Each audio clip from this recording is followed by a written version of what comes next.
Well, Google is working on expanding its recently acquired navigation app. It's called Waze, and the tech giant is hoping to give services like Lyft and Uber a run for their money. And here to break it all down for us, Sharon Profis, the executive editor for CNET. Okay, explain to me, how is this new app going to work? Uber and Lyft are doing so well. How do they compete? They are doing well, and they've got their own Uber Pool and Lyft line services, but this is different. It's really just a way to make carpooling to work a lot more convenient. So if you're a rider and you want to get to work without taking the bus or otherwise, then you would schedule a ride to work, and the Waze app would try and find someone who lives close to you and also works close to you. So it's just modern day carpooling. And so how soon before this is available? So they have already tested it in San Francisco and Tel Aviv, and the speculation is that the next markets to get it would be large markets like New York and some Latin American countries too. Wow, and what do you think? Is this going to...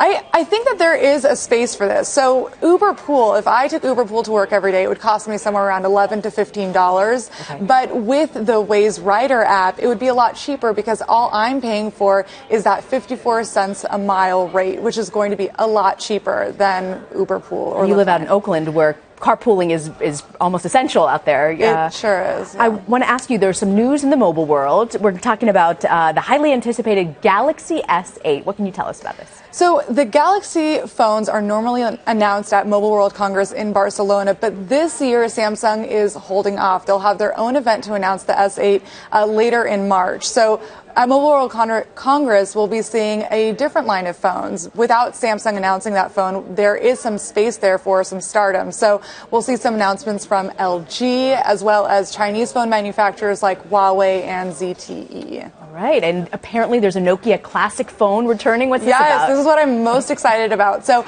if you remember the Nokia 3310, it was that phone. It was a candy bar phone, didn't have the antenna, but you could throw it off a skyscraper and it would survive, and the battery would last a week or more.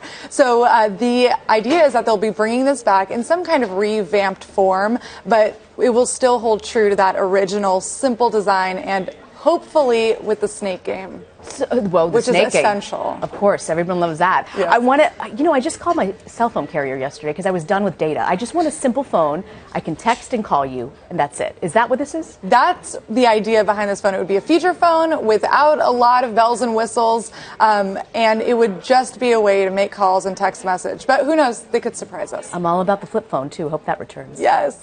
Sharon Profis, thank you for joining us. Thank you.